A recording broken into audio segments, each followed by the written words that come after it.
오늘은 성경대탐험 요한복음을 다루게 될 텐데요, 1장부터 오늘 5장까지 있는 말씀을 통해서 예수가 하나님의 아들 그리스도다 라고 하는 주제를 가지고 1장부터 5장까지를 다루도록 그렇게 하겠습니다. 사실 우리는 그동안 성경대탐험을 하면서 창세기부터 구약의 욥기까지 마쳤고요, 그리고 신약은 공관복음으로 일컬어지는 마태복음, 마가복음, 누가복음에 이어서 사복음서라 그러죠. 사복음서 중에 하나인 요한복음을 앞으로 5주에 걸쳐서 탐험해 가면서 함께 은혜 나누기를 원합니다. 사복음서 중에 마태, 마가, 누가복음은 예수님이 생애, 즉 이 땅에 오심과 그의 가르치심과 그분이 하신 일 등을 같은 관점에서 바라보았기 때문에 이렇게 꿰었다, 하나로 꿰었다라고 하는 말을 통해서 공관복음이라고 부르고요. 사실은 그런데 동일한 성령님의 감동하셔서 역사하셨지만 기록하는 저자들이 다르기 때문에 예수님의 생애를 그리는데 조금씩 모양과 오늘 그 내용이 조금씩 상이하지만, 특별히 요한복음은 앞선 세 복음서와 달리 예수님의 삶에 대해서 좀 주관적인 해석과 해설을 담고 있다. 그래서 이것을 따로 떼어서 이거는 합쳐서 사복음서 그렇게 부릅니다. 그 공관복음서와 달리 다른 관점에서 예수 그리스도를 바라보므로 주님에 대한 이해의 폭을 넓혀요. 똑같지 않다고 하는 게 얼마나 큰 축복인지. 그래서 그 사복음서가 있기 때문에 예수님을 좀 더 이해하고 바라볼 수 있게 되었다라고 말할 수 있습니다. 요한복음은 성령님께서 사도 요한을 통해 기록하셨습니다. 그런데 기록한 목적을 아주 분명하게 밝히고 있습니다. 요한복음 20장 31절을 보면 한번 이건 좀 같이 읽고 넘어갔으면 좋겠어요. 같이 읽습니다. 오직 이것을 기록함은 너희로 예수께서 하나님의 아들 그리스도이심을 믿게 하려 하며 또 너희로 믿고 그 이름을 힘입어 생명을 얻게 하려 함이니라. 요한복음을 주신 목적은 우리로 하여금 예수님이 하나님의 아들 누구다? 그리스도다. 여기서 성경에 보다 보면 메시아 또는 그리스도 이렇게 말들이 나오는데, 메시아라고 하는 말은 같은 말이에요. 그리스도라고 하는 말과.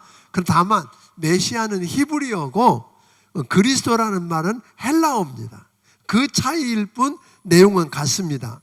그러니까 예수가 그리스도라고, 그리스도이심을 믿게 하려고, 또 그 예수를 믿어서 생명을 얻고 구원받게 하려고 요한복음이 기록되었다 이 말이에요. 아멘. 그러니까 요한복음은 다른 복음서들에 비해서 가장 늦게, 요한계시록과 함께 가장 늦게 기록된 책입니다.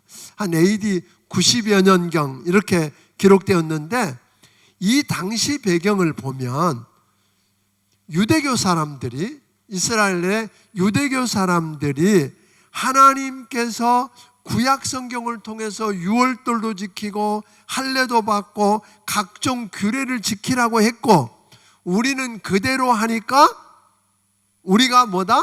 그리고 너희 기독교인들은 그것을 무시하고 있다. 이렇게 하면서, 그러니까 구약 성경을 이어가는 우리가 적자다. 너희 기독교인들 아니야. 이제 그랬었고, 반면에 기독교인들은 뭐라 그러냐면, 아니야. 구약 성경은 메시아, 즉 그리스도를 예언한 책이고, 그런 예언한 책인 반면에 보면, 그런데 그 바로 메시아가 성경에 예언되어 있지만 그분이 누구다? 예수님이다. 예수님이, 그 성경에서 예언해 있던 그리스도가 예수님이다. 그래서 우리는 예수님을 믿으니까 우리가 구약의 적자다. 이런 심각한 논쟁이 있을 때, 또 하나는 이방인들에게 복음이 전해지기 시작해서 교회가 세워지고 아주 기독교가 폭발적으로 성장해 갈 때 신구약의 핵심을 포함해서 만민에게 통용되는 아주 명확한 개념을 가지고 단순하고 이해하기 쉽게 써진 책이 뭐예요? 요한복음이에요. 그런 목적을 가지고 요한복음을 기록했다 하는 것입니다. 그러니까 우리가 이 진리를 이해하고 예수님이 메시아고 그리스도인 것을 믿어서 뭐하게 하려고? 생명을 얻고, 아멘? 생명을 얻고 구원받게 하려고 주신 책이 뭐다? 요한복음이다. 그러니까 예수가 누구고? 그리스도고 메시아다. 하나님의 아들이심을 믿게 하고 그 예수님을 믿어서 생명을 얻고 구원받게 하려고 아주 요한복음을 기록한 목적이 그것입니다. 마태는 왕이신 예수님을 강조했다면 마가는 종이신 예수님을, 즉 섬기기 위해서 이 땅에 오신 예수님을 강조했고, 누가는 인간으로 오신 예수님을 이야기했다면 요한은 누구로? 하나님이신 예수님을 강조하고 있는 책이다. 그렇게 이해하면 되겠고요. 또 요한복음을 우리가 크게 나누면 두 단락으로 나눠요. 1장부터 12장까지 한 단락이고 13장부터 21장까지 한 단락인데, 1장부터 12장까지 예수님 공생의 3년 동안에 일어났던 일들과 하신 말씀과 그 생애를 기록하고 있는 것이 1장부터 12장에 3년간의 내용을 담고 있다면, 13장부터 20장까지는 불과 한 4일, 그러니까 일주일 안쪽에 일어났던, 그때 말씀하셨고 그때 행하셨고 일어났던 일들을 기록하고 있는 것이 20장까지고, 21장은 부활하신 후에 이 땅에 계시는 기간이니까 좀 더 40일 동안 계실 동안에 있었던 일들이니까 어떻든 이렇게 1장부터 12장, 13장부터 21장으로 나눌 수 있다. 또 요한복음에는 다른 복음서들에 비해서 기적과 이사들이 그렇게 많이 안 나와요. 딱 7개. 물로 포도주를 만드는 사건, 그리고 왕의 신하의 아들을 고치는 사건, 베데스다 연못에 38년 된 병자를 고치는 사건, 오병이어 사건과 물 위를 걸으심, 소경을 고치심, 죽은 나사로를 살리신 것, 이렇게 아주 7가지 표적이 나오는데, 요한복음에서는 그것을 그 기적이나 이사라고 부르지 않고 뭐라고 부르냐면 표적이라고 불러요. 요한복음에서만. 왜냐하면 그 이유는 요한이 기록한 모든 기적이 예수님이 그리스도이심을 보여주기 위해서 행한 기적이고, 기적 자체가 중요한 게 아니라 기적에 담겨 있는 의미가 중요하다고 하는 거죠. 그러니까 이것을 통해서 예수님 자신이 그리스도 메시아임을 보여주기 위해서 한 것이기 때문에 뭐라고 부른다? 표적이라고 부른다. 또 요한복음에는 어떤 이야기가 많냐면, 예수님이 말씀하시다가 내가 뭐뭐다, 헬라어로 말하면 에고 에이미 이런 이야기들을 많이 쓰는데, 내가 뭐뭐다 라고 하는 말이 7개가 나와요. 그것을 통해서 예수님이 그 7가지 계시를 통해서 예수님 자신이 누구신지, 우리를 위해서 무엇을 하러 오셨는지를 쉽게 설명하는 거예요. 예를 들면 나는 생명의 떡이다, 나는 세상의 빛이다, 나는 문이다, 나는 선한 목자다, 나는 부활이요 생명이다, 나는 길과 진리요 생명이다, 나는 참 포도나무다. 이렇게 다른 복음서와 달리 예수님 자신을 나는 뭐뭐다, 에고 에이미, 이렇게 해서 자기 자신이 누군가를 이렇게 계시해서 드러내 주신 거다라고 말할 수 있습니다. 그리고 요한복음은 그리스도요 하나님이신 예수님께 어떻게 반응해야 되는가? 그러니까 예수님이 그리스도라고 그랬어요. 예수님이 메시아고 하나님의 아들이라고 그런다면 우리는 어떻게 반응해야 하는가를 믿는다는 말로 표현했어요. 그래서 요한복음에는 다른 복음서와 달리 98번이나 믿는다, 믿음이라는 명사는 한 번도 안 나오지만 봉사로 믿는다라고 하는 말이 98번이나 언급됨으로 인해서 예수가 그리스도이심을 믿고 예수를 믿어서 생명을 얻되 풍성한 생명을 얻게 하시기 위해서 그러야 하셨다. 물론 여기서 믿는다는 말은 단순하게 말로 그냥 믿는다 하는 정도가 아니라 그것을 사실로 인정하고 예수님을 신뢰하고 100% 그분께 내 인생을 뭐예요? 의탁하고 의뢰하고 맡긴다, 그런 의미를 갖고 있는 겁니다. 그래서 저는 만약에 신앙생활 처음 하는 분이 성경을 어디서부터 읽으면 좋아요? 라고 물는다면, 저더러 묻는다면 저는 서슴없이 요한복음부터 읽으세요 그럴 거예요. 요한복음부터. 그게 어렵지 않게 쓰여져 있고 그렇기 때문에 요한복음을 추천합니다. 자, 1장은 어쩌면 요한복음 전체의 서론이라고 이야기할 수 있습니다. 그 중에서도 1절부터 18절은 서문이고 9절부터 34절은 침례 요한 자기는 그리스도가 아니고 예수님이 그리스도라고 이렇게 언급해주고 35절부터 51절에 보면 예수님께서 첫 제자들을 부르시고 예수님이 누구신가를 소개하고 있는 것을 보게 됩니다. 먼저 1절을 한번 같이 읽어보겠습니다. 1절, 2절을 같이 읽습니다. 시작. 태초에 말씀이 계시니라. 이 말씀이 하나님과 함께 계셨으니 이 말씀은 곧 하나님이시니라. 그가 태초에 하나님과 함께 계셨고. 네. 이게 쉬운 것 같은데 조금 어려워요. 여기 나오는 태초라는 말이 나오는데 이 태초라는 말을 어디서 봤어요? 창세기 1장 1절에서 태초에 하나님이 천지를 창조하시니라. 그런데 창세기 1장에 나오는 태초와 요한복음의 1장 1절에 나오는 태초는 달라요. 어디가 더 먼저일까요? 요한복음이 먼저예요. 창세기 나와 있는 태초는 이 땅이 이제 역사가 시작될 때라면 이 태초는 역사 있기 전에 영원 전부터 있는 그때를 이야기하고 있는 것입니다. 이제 그렇게 알고 여기 보면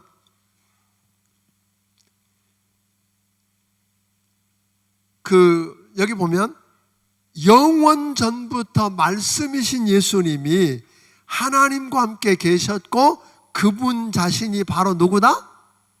하나님이시다. 이렇게 이야기하거든요. 또 3절에 보니까 만물이 말씀하신 그 예수님으로 말미암아 지은 바 되었다고 이야기해요. 그러니까 이게 아주 단순하고 쉬운 것 같은데 어려워요. 사실은 이 말씀을 통해서 삼위일체 하나님, 죄송해요. 목이 데모를 해요 지금. 오늘 이 말씀은 삼위일체 하나님, 성부, 성자, 성령 이 삼위일체 하나님을 완벽하게 표현해 주고 있는데 이 부분을 잘 어떻게 해석하느냐에 따라서 이단들이 굉장히 많이 나왔어요. 처음 이단은 예를 들면 양태론이에요. 양태론 같은 건 뭐냐면 서로 성부, 성자, 성령 하나님이 개별적으로 존재하는 게 아니라 조금 모양만 다를 뿐 그냥 하나다, 그런 이야기예요. 그런가 하면 아리우스파 같은 사람은 정반대로 양태론과 반대로 성부, 성자, 성령 세 분은 각자 독립적인 세 분이다, 그렇게 이야기하고 있는 거죠. 둘 다 뭐예요? 이단이에요. 요즘 이제 그 이단의 모습을 요즘 보게 되는 것은 몰몬과 여호와 증인이에요. 몰몬과 여호와 증인은 뭐라 그러냐면 성부 하나님에게서 성자 하나님이 왔어. 그래서 만들었으니까 성자 하나님은 하나님 아니야. 그러니까 성부 하나님과 동등하지 않아 라고 이야기하는 거예요. 왜 그렇게 더 그걸 강조할까 하는가 봤더니 여호와 증인의 창설자 러셀이라든지 몰몬교 창설자 요셉 스미스 같은 사람을 하나님이 창조하신 예수님 반열에다 올려놓는 거예요. 그리고 그들이 쓴 책, 몰몬경이나 이런 것들을 성경의 위치에다 올려놓으려고 그런 것 같아요. 그러니까 여러분, 이 삼위일체 하나님은 우리가 일반적인 상식으로 이해하기는 어려워요. 성부, 성자, 성령은 한 분이신데 각자 다르시고, 아멘? 그분은 다 하나님이시고, 이런 이야기죠. 근데 이것을 자기 마음대로 해석하면, 그러니까 이 구절 때문에, 요한복음 1장 1, 2, 3절 때문에 이단들이 역사적으로 이단들이 많이 생겨나서 교회를 힘들게 했던 것을 보게 됩니다. 그러니까 예수님은 천지 만물을 지으신 창조주 하나님이시다. 만물이 말씀으로 말미암아 지어졌다 그랬는데, 곧 누구로 말미암아? 예수 그리스도를 통하지 않고 지어진 것이 하나도 없다. 그러니까 하나님 말씀은 이렇게 보면, 하나님이 천지를 말씀으로 지으셨다면 그 말씀은 우주 만물의 사용 설명서다. 이 성경이 우주 만물의 뭐라고요? 믿으세요? 그러니까 여러분, 우주 만물, 그러니까 성경, 이 우주 만물뿐 아니라 우주 만물 속에 누구도 들어가요? 우리 인간을 만드신 분이 누구예요? 하나님이 말씀을 지으셨다면 당연히 인간의 사용 설명서도 뭐가 될까요? 성경 말씀인 거 믿으세요? 성경 말씀이에요. 그러니까 하나님 말씀을 쫓아서 인생을 꾸려갈 때만 우리 인간의 문제가 종식되고 세상 문제를 풀 수 있는 해답이고, 아멘? 열쇠가 어디 속에 들어있다? 성경 속에 들어있다. 아멘입니다. 창세기 1장 2절에 보니까 태초에 하나님이 천지를 창조하시니라 그래 놓고, 창세기 1장 2절 한번 좀 보여주실래요? 예, 읽습니다. 하늘 땅이 혼돈하고 공허하며 흑암이 기부 위에 있고 하나님의 은은 수면 인정하시니라. 하나님이 천지를 창조하시기, 말씀으로 창조하기 전에 세상은 어땠다고요? 공허하고 뭐하고? 흑암이 있고, 내가 왜 이렇게 헷갈려? 혼돈하고 공허하고 흑암이 가득했어요.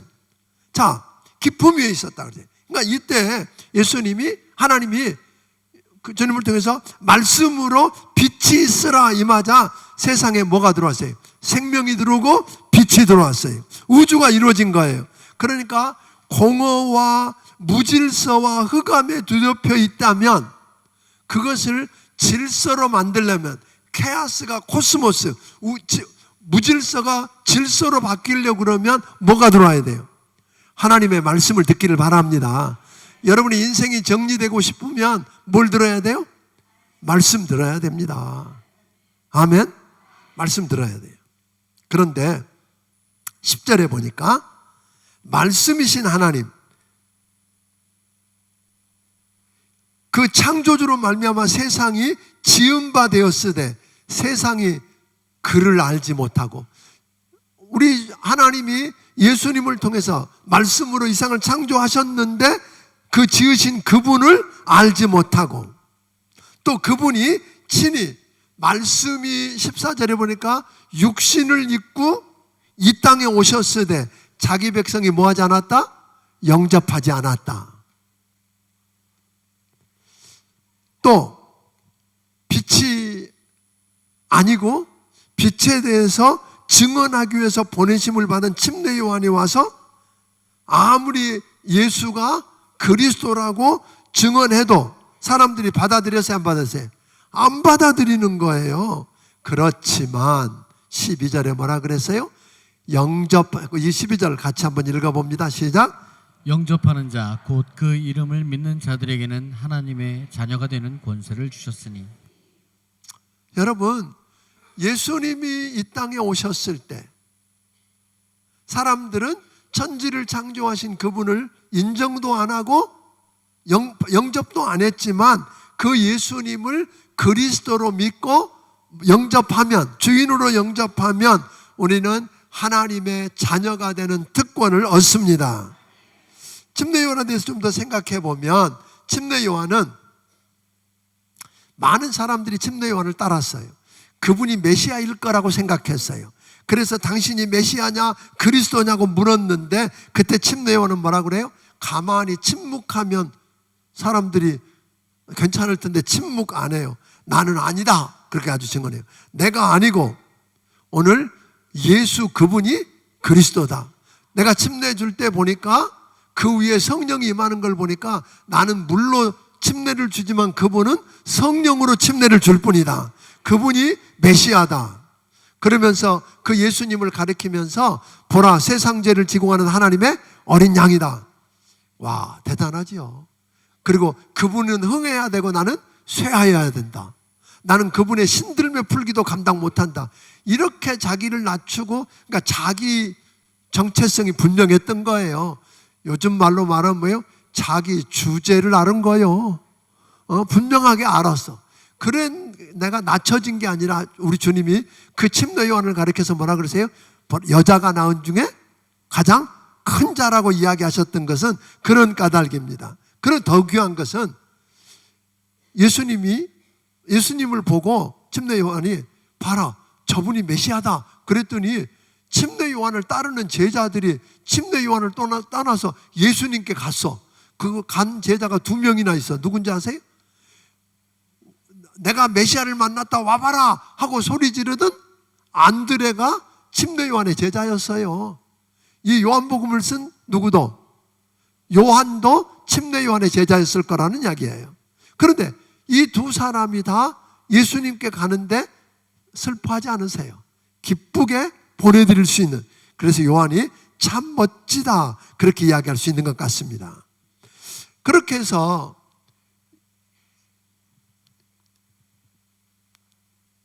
이 보면 베드로를 아까 안드레가 와봐라 내가 예수님 메시아를 만났다 와봐라 그래서 베드로를 예수님 믿는 사람이 되고 주님을 따르는 제자가 되게 했는데 베드로와 안드레와 같은 동네에 살고 있었던 빌립도 주님을 따르더니 나사렛에서 무슨 선한 게 나느냐고 하는 나다나엘에게 와봐라. 그리고 예수님께 데리고 와서 예수님을 따르는 제자가 되게 해요. 자, 이걸 보면 전도를 몰라서 전도 못한다. 말 될까요? 안 될까요? 우리 침례교의 그러니까 최초 선교사로 들어와서 카나다의 말콤 패닉이라고 하는 선교사가 침례교의 한국 침례교의 시작이에요. 원산에서. 그런데 그분은 처음에 올 때 신학교 문턱도 안 가본 분이에요. 그런데 뭐라 하냐면 그분은 늘 자기를 찌그러진 양철통이라 그랬어. 찌그러진 깡통 같은 나도 생명의 물은 나를 수 있다. 늘 그분은 그런 거예요. 찌그러진 깡통 같은 나도 생명의 물은 나를 수 있다. 그리고 한국에 와서 선교를 했는데요. 가장 한국 문화에 맞춰서 가장 한국적으로 선교를 잘한 분 중에 하나라고 그래요. 그래서 그분으로 시작된 우리 침례교회가 지금 역사에 보니까 한 120여 년 지나고 보니까 3,000교회가 넘는 교회가 세워졌다고 하는 건 큰 축복이 아닐 수 없는 거예요. 그러니까 아까 이야기한 것처럼 특별한 사람만 전도하는 거 아니에요. 뭐는 해볼 수 있어요? 내가 예수 믿고 구원받은 감격을 못 이겨서 그 감격을 못 이긴 사람은 오늘 뭐 해야 된다 그러세요? 동생? 잃어버린 동생? 찾아라. 잃어버린 동생 찾으러 가야 되는데 그냥 가서 할 말이 없어도 뭐는 해볼 수 있어요? 와봐라. 이건 할 수 있잖아요. 아멘도 안 해. 아니 멋들어지게 말 못해도 찌그러진 양털통 같은 사람이라도 뭐는 할 수 있다? 와봐라. 그렇게 전도해서 안드레는 베드로 전도했고 빌립은 나다나엘 전도했고 그럼 우리는요? 하십시다. 잃어버린 동생 찾아오시기를 주의 이름으로 축원합니다. 잃어버린 동생 찾아와야 돼요. 다음 주에 찾아오시면 더 좋아요. 빨리 찾아온 만큼 좋습니다.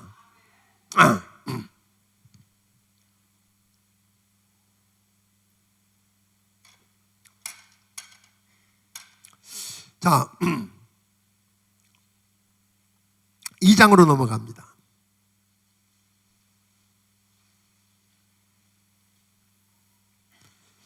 1절부터 11절에는 물이 포도주가 되는 표적을 예수님이 그 첫 번째 표적으로 사역하셨고, 그게 나오고, 이 보면 사실 유대인의 결혼잔치는요, 좀 부자는 한 일주일도 더 하고 2주일까지 했대, 잔치를.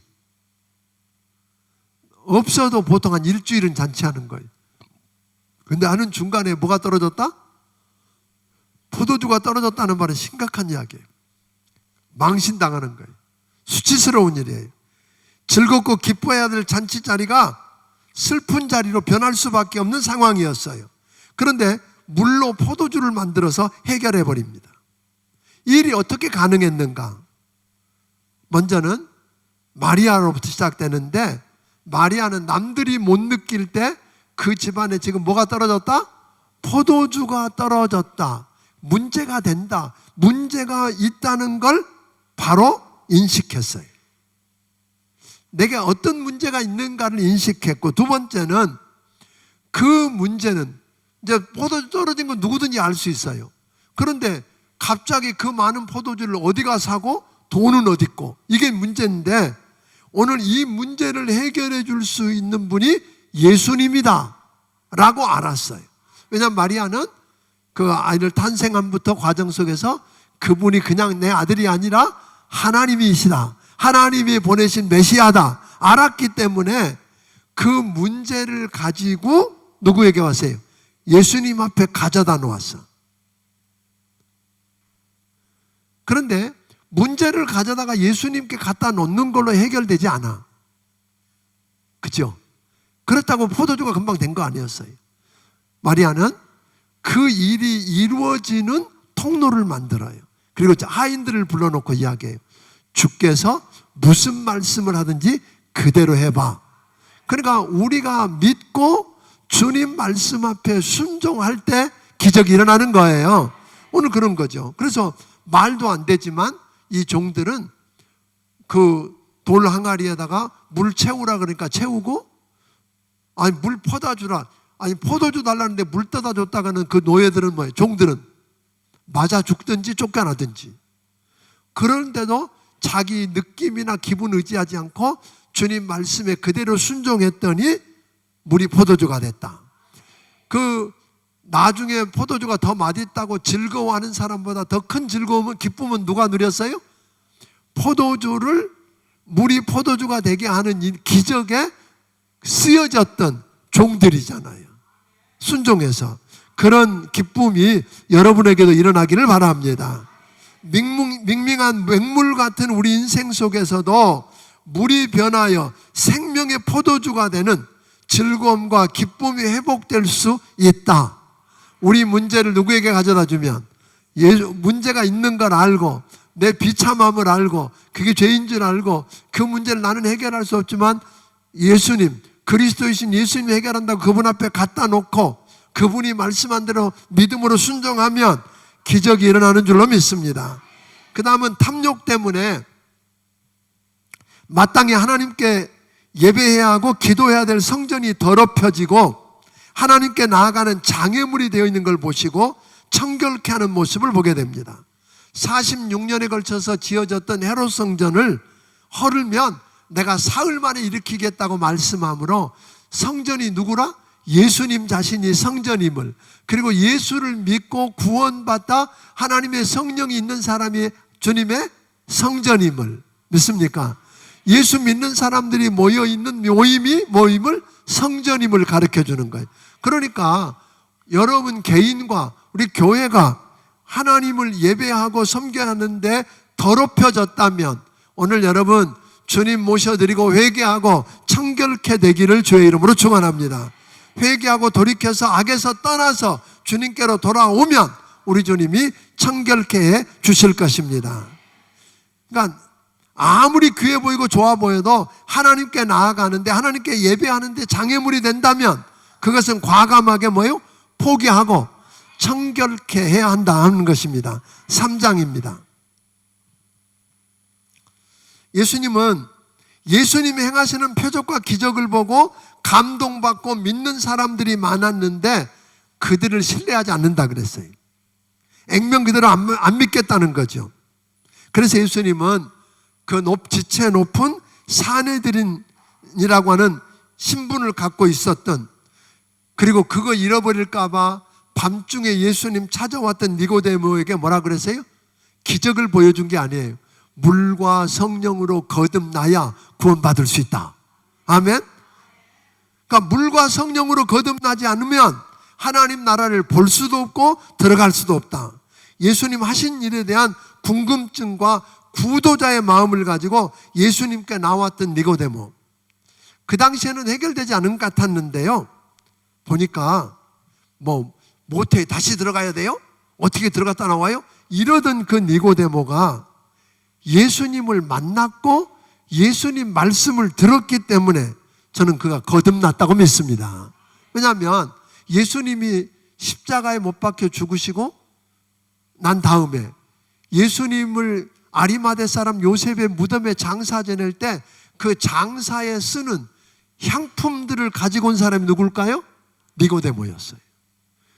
다 자기 신분 드러내고 모든 걸 잃을 수 있을지라, 그 말은 뭐예요? 예수님을 믿었다는 거 아니겠어요? 이런 걸 보면 어찌하든 간에 우리도 사람들을요, 당장 해결 안 돼도 예수님 앞에 나와 예수님 만나게, 무슨 기적을 경험하고 뭐 이렇게 뭘 주고 하는 것도 중요하지만 그것도 도구가 돼야 돼요. 예수님 만나게 하는 도구가 되고 예수님 말씀을 듣게 하면 뭐 할 수 있다? 구원받을 수 있다는 거예요. 그런 은혜를 기억하기를 바랍니다. 예수님은 사람이 물과 성령으로 거듭나야 하나님 나라를 볼 수 있고 들어간다고 하는 말씀의 의미가 무엇인지를 14절부터 21절을 통해 설명했어요. 민수기에 보면 광야에서 원망과 불평을 하며 감사할 줄도 모르고 불신앙에 빠져있던 그들에게 하나님이 불뱀을 보내서 막 물게 했어요. 물린 자마다 다 죽었어요. 그 죽어가는 그들에게 모세를 통해서 하나님 앞에 부르짖었더니 하나님이 노뱀을 만들어가지고 장대에 매달고 뱀에 물린 자마다 그거 쳐다보면 산다 그래라. 말 돼요 안 돼요? 말 안 돼. 안수해 주든지 최소한 안수하고 기도해 주든지 그러지. 그거 쳐다보면 낫는다. 말 안 되는데, 그래서 말 안 된다고 안 쳐다보는 자는 죽었고 믿음으로 바라보는 자는 살았어요. 그런 것처럼 오늘 우리를 사랑하셔서 독생자 예수님을 이 땅에 보내서 십자가에 못 박혀, 오늘 십자가에 못 박혀 죽으신 그 예수님을, 그리고 사흘 만에 다시 살아나신 그 예수님을 믿음으로 바라보고 나오면 멸망치 않고 영생을 얻는다고 이야기하십니다. 예수님은 세상을 심판하기 위해서 오신 게 아니라 구원하기 위해서 오셨다 그랬고, 그 아들 예수님을 보내신 것을 믿으면 뭐한다? 구원받고, 믿지 않으면 심판받는다. 이게 단순한 설명이었어요. 4장에는 수가성 여인이 예수님 만나서 구원받고 구원받은 감격을 못 이겨서 예수님을 동네방네 다니며 알려서 그들이 예수님 앞에 나와 믿게 된 일, 그리고 왕의 신하의 아들이 고침받고 살아난 이야기가 나옵니다. 먼저 남편을 5번이나 바꾸고 지금 있는 건 남편도 아닌 그 여전히 목마른 여자. 그런데 그 여자를 놓고 동네 사람들이 뭐 했어요? 조롱하고 가십의 주인공이 돼요. 모이면 그 여자 이야기하니까 사람들이 모이지 않는 정오, 아주 떼약비, 그 사막의 더운 정오에 물길로 나왔다가 이 여인이 나옵니다. 그런데 놀라운 건요, 본래 유대인들은 예루살렘이나 유대 땅에서 갈릴리를 가려 그러면 사마리아를 통과하면 빨리 가는 거예요. 지도를 나중에 보면 아시지만 지름길이에요. 그런데 지름길로 안 가고 사마리아 사람들, 거기는 우선 부정하고 더럽고, 그러다 그 사람들과 함께 어떤 일이 날지 모른다 그래서 늘 동편으로 가서 요단강을 따라서 올라가다가 다시 서쪽으로 가서 갈릴리를 들어가는 거죠. 그러니까 이런 불편한 일을 하는데 예수님은 그냥 사마리아를 통과하시겠다고 오셨어요. 왜 그러셨을까요? 이 여인을 미리 아셨고 이 여인의 아픔과 이 여인의 죄와 문제를 해결하고 구원받게 하려고, 목마른 이 여인에게 생수를 주셔서 살게 하려고 친히 찾아오셨다는 거예요. 그러니까 오늘 여러분과 내 인생에도요, 우리 주님 여러분 인생 알고 계십니다. 보고 계십니다. 그 예수님 오늘 구하기 전에 찾아와서 오늘 여러분 다가오실 그 주님을 믿으시기 바랍니다.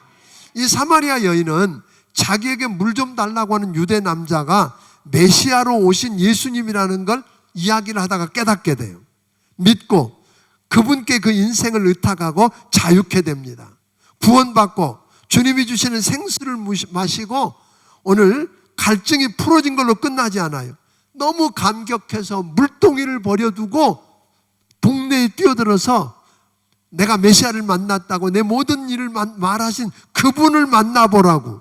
그래서 동네 사람들이 그 여자 말 때문에 몰려와서 말씀을 듣고 예수님이 구세주이심을 알고 예수 믿고 구원받는 기적이 일어났습니다. 이런 역사를 여러분 기대하시기를 주의 이름으로 축원합니다. 이런 역사가 필요한 거죠. 그러니까 대단한 사람만 전도할 수 있는 게 아니에요. 대부분요, 전도는요, 오래 믿은 사람이 전도 못해. 오래 믿은 사람 안 해. 왜? 주변에 다 믿는 사람밖에 없다고 그래. 그러니까 생각 안 하고 교제를 하는 거예요. 그런데 보니까 이 여자도 보거나 오늘 낮에도 아까도 이야기했던 것처럼 예수님의 제자들이 하는 거 보면 무슨 뭘 많이 알아야 되는 거 아니에요. 그죠? 내가 예수님 만난 감격만 있다면 얼마든지 주님이 내게 행하신 이 일을 와서 봐라 전하기만 하면 여러분 놀라운 역사가 일어날 줄로 믿으시기 바랍니다. 그리고 예수님이 갈릴리 가나로 가셨습니다. 물로 포도주 만들던 그곳에 이르자 왕의 신하가 자기 아들이 병들어서 죽게 되었다고 살려달랍니다. 죽기 전에 빨리 내려와서 고쳐달라고 요청하는데 예수님 뭐라 그러냐면 가라, 아들이 살아있다 라고 하시는데 그 사람, 아니 지금 당장 해결 안 해주고, 그런데 어떻게 해요? 그 사람은 예수님이 하시는 말씀을 믿고 가다가 그 아들이 고침받은 기적을 경험합니다. 여기서 기적을 경험한 아들이 주인공이에요. 기적을 일으키게 믿는, 예수님을 믿었던 믿음으로 기적이 일어나게 했던 이 왕의 신하가 주인공이에요. 왕의 신하입니다. 근데 우리는 자꾸만 기적의 주인공만 되려고 그래요. 병이 고쳐지는 거, 뭐 해결되는 거. 아니요. 저는 오늘 여러분들이 왕의 신하처럼 주님께 문제를 가져다 놓고 주님이 무슨 말씀하든지 그대로 믿고 순종해서 오늘 여러분 보시고 하나님이 역사를 일으키는 기적의 주인공들이 되기를 주의 이름으로 축원합니다. 그러니까 문제보다 큰 믿음을 가진 여러분이 뭐가 될 수 있어요? 주인공이 될 수 있다는 거예요. 문제가 있다면 그 문제를 능히 해결하실 수 있는 예수님께 가져다 놓고, 아멘. 가져다 놓는다는 말은 뭐예요? 예수님이 그리스도고 하나님의 아들이니까 해결한다고 하는 믿고 가져다 놓고 주님이 무슨 말씀하든지 그대로 순종하면 기적이 일어날 것입니다. 5장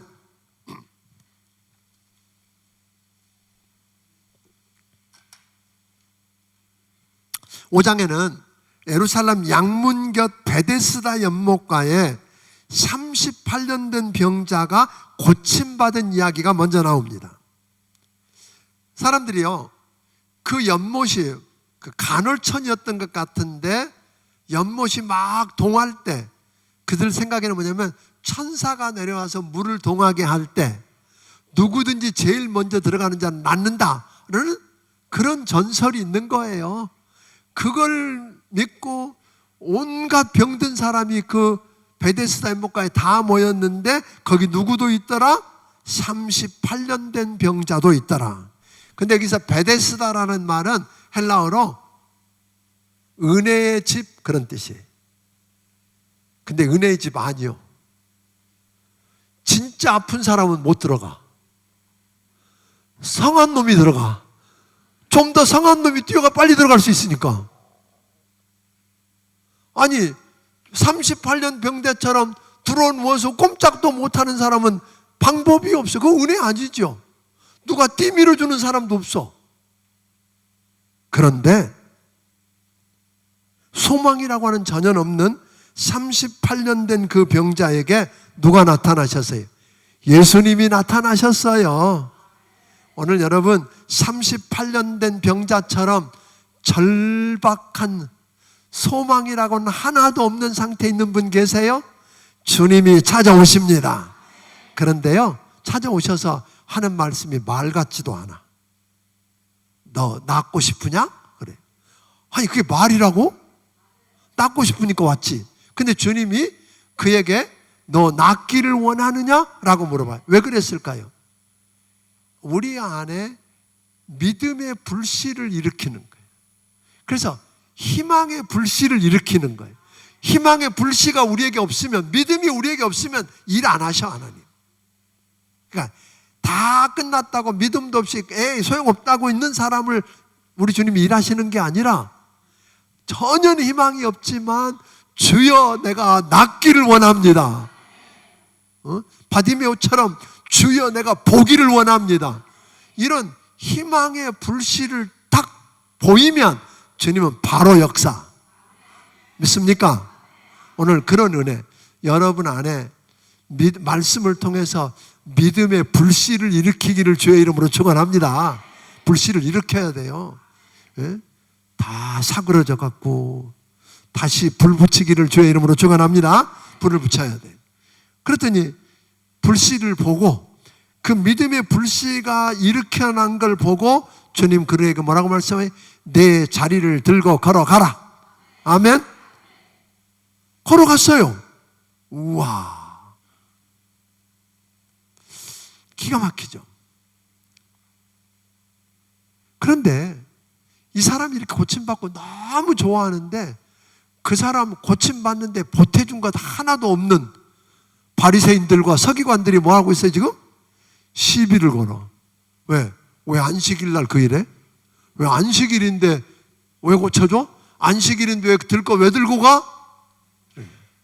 우리는요, 내가 오늘 낮에도 이야기했습니다만 그 감격하고 가슴이 뛰고 뜨거운 피가 흐르게 하는 그 일에 내 사명과 연결되어 하지 않으면, 아까 그리고 말씀으로 우리를 쪼아서 작품을 안 만들어 놓으면 내가 원하든 원치 않든 나는 뭐가 돼요? 다른 사람 걸려 넘어지는 장애물 되는 거예요. 아멘 안 하지만 아멘 해야 되는 거, 이거는 진짜요.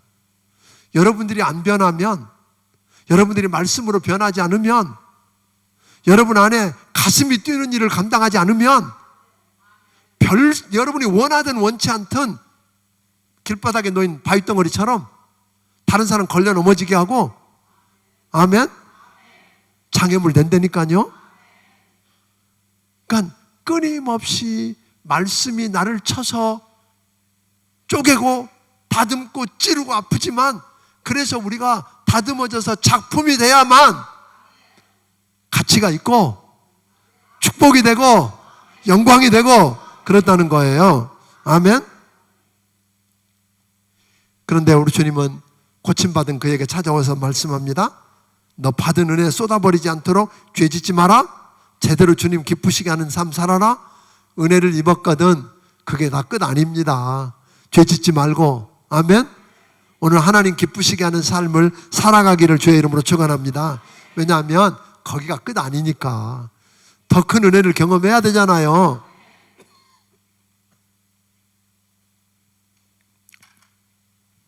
근데 예수님은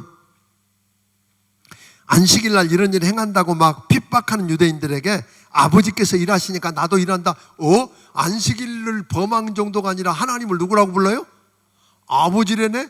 아버지가 일하니까 나도 일한대네? 그러면서 예수님이 말씀합니다.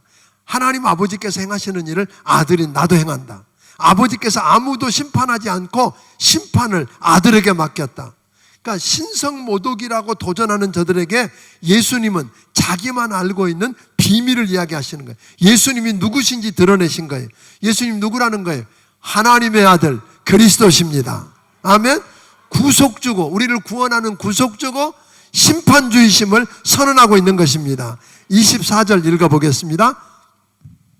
시작. 내가 진실로 진실로 너희에게 이르노니 내 말을 듣고 또 나 보내신 이를 믿는 자는 영생을 얻었고 심판에 이르지 아니하나니 사망에서 생명으로 옮겼느니라.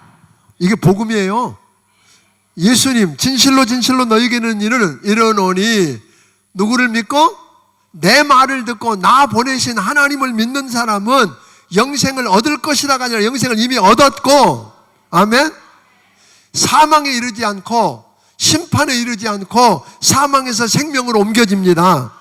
이 복음을 소개하고 있고 예수님이 하나님의 아들 그리스도 메시아임을 믿도록 또 믿고 생명을 얻도록 하고 있는 겁니다. 그러면서 예수님은 예수님이 그리스도고 메시아라는 걸 증명만 하는 게 아니라 너희들이 그토록 존경하는 침례 요한이 그걸 증언하고 있다. 침례 요한이 예수님이 세상 죄를 지고 가는 하나님의 어린 양이고, 아멘. 성령으로 침례를 줄 뿐이고 하늘문이 열리고 내 사랑하는 아들이고 내 기뻐하는 자라고 하나님이 인정해 준 걸 증명했습니다. 뿐만 아니라 성경 말씀이 예수님이 그리스도고 하나님의 아들이심을 증가합니다. 39절 읽어보겠습니다. 39절 시작. 너희가 성경에서 영생을 얻은 줄 생각하고 성경을 연구하거니와 이 성경이 곧 내게 다하여 증언하는 것이니라. 성경을 읽다가 엉뚱한 거 찾지 말고 성경을 읽다가 누구 만나야 돼요? 그리스도이신 예수님 만나기를 바랍니다. 그래서 구원받아야 돼요. 그러니까 성경은 읽어야 돼요. 모셔놓는 거 아니에요. 읽으시기를 주의 이름으로 축원합니다. 또 예수님이 우리가 예수님이 하나님인 걸 보면 그분이 행하신 일, 물로 포도주가 되게 하든지 왕의 신하를 고친다든지 그분이 행하시는 일을 보고 예수님이 그리스도고 하나님의 아들이신 걸 믿으라 그런 겁니다. 그리고 안 믿고 못 믿으니까 뭐만 해요? 시비만 걸어. 안 믿고 못 믿으면. 저는 오늘 여러분들에게 마지막으로 부탁은 하나님 제게 믿음, 그러니까 눈을 열어주셔서 영안을 열어주셔서 예수가 그리스도이심을 믿게 하옵소서. 오늘 하나님의 영광을 보게 해주십시오. 그래서 예수가 그리스도라고 믿어지고 믿고 생명을 얻고 더 풍성하게 얻게 해주십시오. 오늘 말씀이 나를 쳐서 다듬어서 작품으로 만들어 주십시오. 안 그러면 내가 뭐가 되니까? 다른 사람의 걸림돌이 되고, 그러죠? 장애물이 되니까. 오늘 그러지 않게 되기를 주의 이름으로 축원합니다. 시비만 걸다가 결국은 멸망의 자녀가 되어버린 바리새인과 서기관들 같지 않게 되기를 주의 이름으로 축원합니다. 아멘. 막 달려왔습니다. 근데 사실 이게 5장을 다 다룬다는 게 이게 보통 일이 아니에요. 그러나 오늘 여러분들이 제가 이렇게 이야기한 건 이렇게 좀 생각을 해보면 요한복음 1장부터 5장이 어떤 이야기, 그리고 성경을 읽으라는 거예요. 그냥 저 듣고 끝나면 소용없어요. 그걸 생각하면서 읽으면 그래서 이렇게 읽고 내일부터 새벽부터 또 새벽에도 나오셔서 그 새벽에 1장부터 다루는 말씀을 듣고 여러분이 직접 읽어보고 풀어보고 그러면서 이번 요한복음을 통해서 그 영광의 주님을 기필코 만나는 여러분이 되기를 주의 이름으로 축원합니다. 주님 앞에 10의 1조와 감사의 물을 드린 손길이 있습니다. 그리고 예배를 마치면요, 시간 오래 안 걸릴 거예요. 한 15분이면 사무처리에 마칩니다. 이번에는 그 안수집사 권사 투표에 관한 그 선출에 관한 문제만 다루고 끝낼 거니까요, 빨리 하면 10분 안에 끝나니까 좀 가능하면 다 남아주시면 고맙겠습니다. 기도합니다. 하나님 아버지, 오늘 예수가 그리스도고 그를 믿으면 생명을 얻고 오늘 영생을 얻는 것임을 가르쳐주는 요한복음을 공부하게 하신 것 감사합니다. 하나님, 이 말씀을 읽고 공부하다가 예수님을, 하나님의 아들이신 예수님을 만나게 도와주시옵소서. 하나님의 영광을 보게 하여 주옵소서. 귀한 사람이 하나님 아버지 앞에 10의 1조와 감사 예물을 믿음으로 말씀대로 믿고 드렸사오니 말씀하신 대로 축복하여 주시옵소서. 이제는 우리 주 예수 그리스도의 크신 은혜와 하나님 아버지의 원하신 사랑과 성령님의 감동하시고 역사하시며 교통하심이 오늘 여기 머리 숙인 모든 심령들 위해 함께 해주시기를 예수님 이름으로 축원하옵나이다. 아멘.